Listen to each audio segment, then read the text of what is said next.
तो फ्रेंड्स, आपको basic English का सिलेबस मैंने पूरी तरह से समझा दिया है। ये पूरी तरह से 10th लेवल यानी कि 10th के पहले जो आप पढ़ते हैं वही इंग्लिश बेसिक इंग्लिश है, फाउंडेशन। बिना फाउंडेशन के कभी भी आप मजबूत घर नहीं बना सकते हैं, इसलिए जरूरी है कि आपका बेसिक अच्छा हो। आज इंग्लिश का डर क्यों है सबके अंदर? कारण शुरुआत बेसिक से नहीं करते हैं। आधी कहानी जब बीत जाती है तब वो कहानी सुनना शुरू करते हैं। जब फिल्म का इंटरवल होता है तब वो फिल्म देखना शुरू करते हैं, तो फिर फिल्म समझ में नहीं आने वाली। मजेदार है लेकिन वो आपको बोरिंग लगेगी। तो आप शुरू से पढ़िए, स्टार्टिंग से पढ़िए, बेसिक से पढ़िए। अब उसके बाद है कि जब आप बैंकिंग, एसएससी या डिफेंस या पुलिस का एग्जाम देंगे तो वहां जो इंग्लिश आएगी वो है कॉम्पिटिटिव इंग्लिश। जब आपका बेसिक अच्छा है तो कॉम्पिटिटिव करना है। अब ये कॉम्पिटिटिव इंग्लिश है क्या, इसमें क्या क्या पढ़ना होता है देखेंगे, जरा सा यहाँ पे ध्यान देंगे।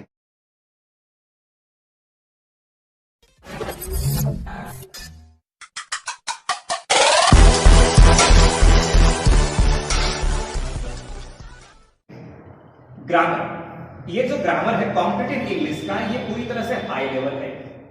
मैंने लगभग 6 साल पूरा दिए हैं इस ग्रामर के नोट्स को हाइब्रिड बनाने में, सबसे बेहतर बनाने में। तो कुछ दिनों में हो सकता है कि आपको मेरा अपना पर्सनल ग्रामर के नोट्स को किताब के शक्ल में भी मिल जाए, उसका पीडीएफ भी मैं आपको उपलब्ध करवा दूंगा।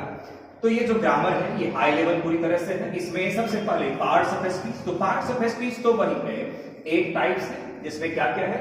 Noun, pronoun, adjective, verb, adverb, conjunction, preposition और इंटरजेक्शन। तो ये पार्ट्स ऑफ स्पीच है, ये यहां भी होंगे, लेकिन यहाँ पे इसका पढ़ाने का तरीका अलग होगा। यहाँ पे फैक्ट्स नहीं होंगे, यहाँ पे रूल्स होंगे, यूजेस होंगे और एग्जाम के क्वेश्चंस किस तरह से पूछे जाएंगे, तो एग्जाम के क्वेश्चंस होंगे यहाँ पे। इसके अलावा है वॉइस। जब भी आप एसएससी की तैयारी करते हैं तो आपको पता होना चाहिए कि वॉइस और नरेशन वहां पे सबसे ज्यादा स्कोरिंग माना जाता है। तो वॉइस चेंजिंग वो भी पूरी तरह से एकदम स्टार्टिंग से, वॉइस एकदम शुरुआत से पढ़ाएंगे कि कैसे आप एक्टिव से पैसिव में बदल सकते हैं, पैसिव से एक्टिव में बदल सकते हैं, और वॉइस पे क्वेश्चंस जो कॉमन एरर्स के आते हैं वो किस तरह से पूछे जाते हैं। इसके बाद narration, the most complex chapter of English grammar is narration. It's like nomenclature of chemistry. तो ये जो नरेशन है मैं पूरी तरह से आपको अंग्रेजी मीडियम यानी इंग्लिश और हिंदी मिक्स करके पहले नियम समझाऊंगा बेसिक लेवल का, उसके बाद एक एक करके एग्जाम के क्वेश्चंस को लेयर बाय लेयर में समझाना शुरू करूंगा। तो ये है नरेशन। उसके बाद है time and tense. Time and tense ये कई बार आप पढ़ चुके हैं, लेकिन अभी तक हम ट्रांसलेशन पढ़े हैं, इस पे स्ट्रक्चर पढ़े हैं, लेकिन टाइम एंड टेंस पे एग्जाम के कॉमन एरर्स कैसे पूछे जाएंगे वो यहाँ पे आपको कॉम्पिटिटिव लेवल में देखने को मिलेगा। इसके बाद है नॉन फाइनाइट वर्ब्स। बैंक के एग्जाम, जो भी स्टूडेंट बैंक का एग्जाम देना चाहते हैं उसमें बहुत ज्यादा संख्या में 5 में से हमेशा 2 या 3 कॉमन एरर्स देखा गया है जो कि नॉन फाइनाइट वर्ब से पूछ दिया जाता है। तो रिस्क नहीं लेना है। नॉन फाइनाइट वर्ब्स एक एक्स्ट्रा चैप्टर ग्रामर का, ये भी पढ़ लेना है कि अगर क्वेश्चन पूछा गया तो आपसे मिस ना हो। इसके बाद है vocabulary, word park, word stock. SSC में अगर आप 50 क्वेश्चन देखिएगा तो उसमें 20 से 25 क्वेश्चन वोकैबुलरी के ऊपर बेस्ड है, और ये समय कम लेता है और आंसर करेक्ट 100% श्योर देता है। तो मार्क्स कंफर्म मिलेगा, समय भी कम लगेगा। तो वोकैबुलरी अच्छा होना एकदम जरूरी है। तो वोकैबुलरी में क्या है? Synonyms, antonyms. सिनोनिम्स का मतलब क्या? सिनोनिम्स का मतलब है पर्यायवाची शब्द। पर्यायवाची शब्द सिनोनिम्स यानी same meaning words, same meaning words. इसके बाद एंटोनिम्स यानी opposite meaning words. Opposite meaning यानी उल्टा मीनिंग वाला वर्ड्स, इसका मीनिंग अपोजिट आए, उल्टा मीनिंग आए। और इसके बाद है idioms and phrases. Idioms and phrases यानी मुहावरे, लोकोक्ति, मुहावरे और लोकोक्ति, इडियम्स एंड फ्रेजेस। ये भी 5 क्वेश्चन पूछे जाते हैं।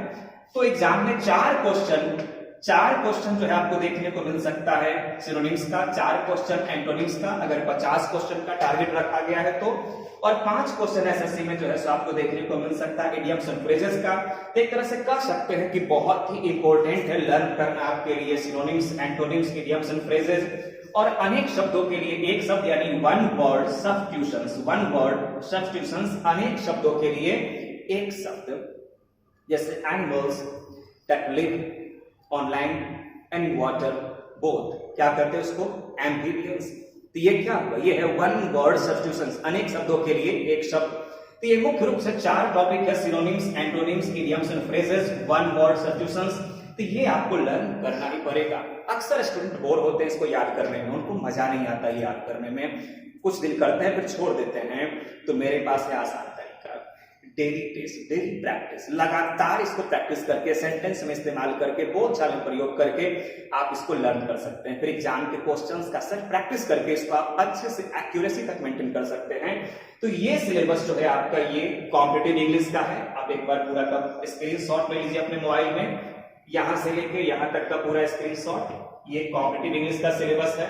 और यहाँ जो भी मैं पढ़ाऊंगा वो हाई लेवल होगा, यानी कि आप किसी भी चीज की तैयारी कर रहे हो, अपर लेवल, सबसे ऊपर का लेवल आप ले लीजिए यूपीएससी, या नीचे का लेवल लीजिए एमटीएस, हर एक में आपको काम करेगा ये। कि जो टॉपिक आप यहाँ पे पढ़े एग्जाम में, तो ये नहीं पूछा जा रहा, कभी नहीं पूछने वाला एग्जाम में कि व्हाट इज नाउन, ये नहीं आने वाला। तो फिर नाउन हम पढ़ रहे, एग्जाम का क्वेश्चन अलग आ रहा, तो क्या फायदा नाउन पढ़ने से, कैसे इसका इस्तेमाल होगा, तो अप्लाई कैसे होगा, यूज कैसे होगा, किस तरह से हम इस्तेमाल करेंगे इसको। तो अप्लाई होने वाली इंग्लिश यानी अप्लाइड इंग्लिश, अप्लाई होने वाली इंग्लिश, अप्लाइड इंग्लिश कहीं नहीं पढ़ाई जाती, हर जगह एक ही चीज पढ़ाया जा रहा है, कॉम्पिटिटिव इंग्लिश। आपका बेसिक गाइड है, अप्लाइड गाइड है, शुरुआत खत्म, एंड खत्म, बीच का आप पढ़ रहे हैं, सिर्फ बीच का। तो कैसे निकलेगा आपका एग्जाम? आप रिस्क मत लीजिए, आपके कैरियर की बात है। नौकरी बहुत जरूरी है और कुछ भी करना पड़े करेंगे, जितना भी मेहनत करना पड़े करेंगे। मिस नहीं करना शुरू का पार्ट और लास्ट का पार्ट, नहीं तो फिर आप इस भीड़ में एक भीड़ के सदस्य बन के रह जाइएगा। भेड़ चाल नहीं चलना है, शेर बनना है, अकेला चलना है, नौकरी लेना। तो यहाँ पे देखिए अप्लाइड इंग्लिश, अप्लाइड इंग्लिश में क्या क्या आने वाला, अप्लाई सबसे बड़ा है अप्लाइड इंग्लिश। तो ये एग्जाम में जो पूछा जाएगा ये है अप्लाइड इंग्लिश।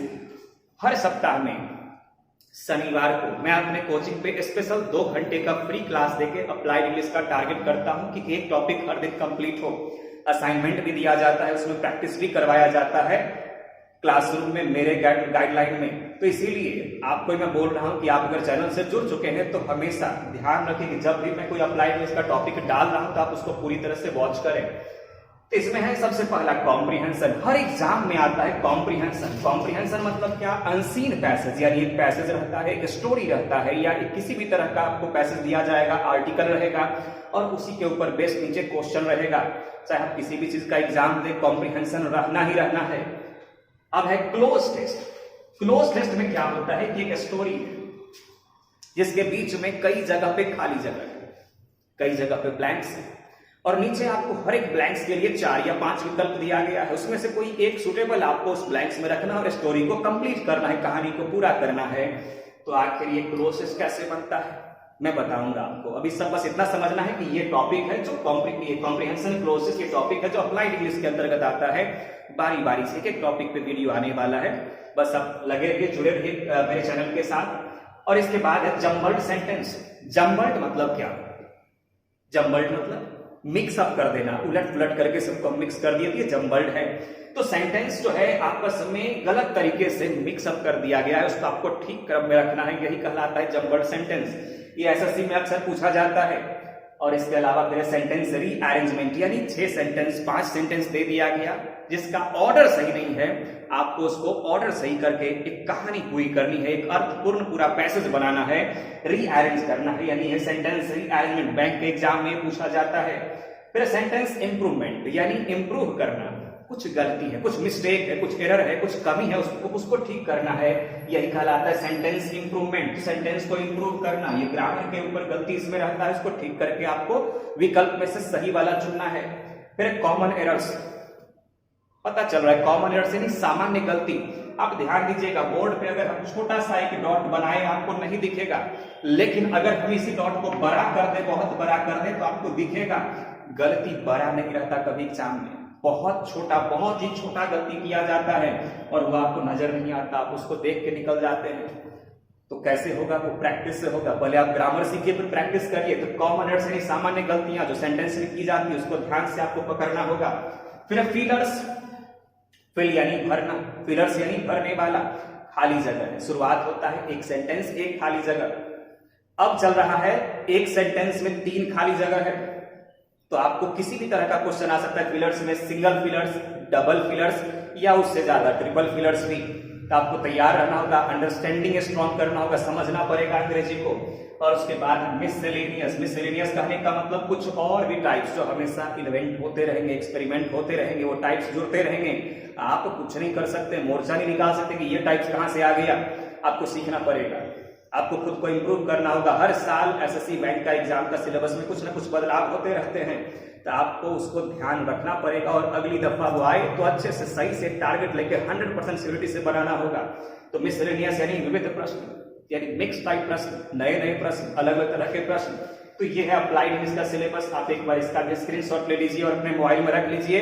और जितना भी आप स्क्रीनशॉट लिए हैं, एक कॉपी लीजिए, एक रजिस्टर लीजिए, उस पर लिखिए टारगेट अपना, क्या आपका टारगेट है, लाइफ में क्या करना है, क्या बनना है। और उसके बाद उसमें सब्जेक्ट वाइज जो सिलेबस आप नोट करिएगा, तो उसमें पूरा इंग्लिश का, बेसिक का, कॉम्पिटिटिव का, अप्लाइड इंग्लिश का सिलेबस नोट करिए। बाकी आप मैथ्स का, रीजनिंग का जो भी टीचर से पढ़ रहे हैं, जहां भी पढ़ रहे हैं, वहां से सिलेबस लेके उसको नोट करिए। और फिर एक एक चैप्टर शुरू से लेके लास्ट तक पढ़ना शुरू करिए, उसमें टिक करते जाइए। ये टॉपिक खत्म हो गया, पढ़िए, टिक करिए और देखिए लास्ट तक आपका टिक होना चाहिए, हर एक टॉपिक टिक होना चाहिए। उसके बाद आपका एग्जाम निकलेगा, पक्का निकलेगा। तो मैं सोहन झा, आज के इस वीडियो में बस इतना ही। मिलते हैं नेक्स्ट वीडियो में नए टॉपिक के साथ, तब तक के लिए बाय बाय।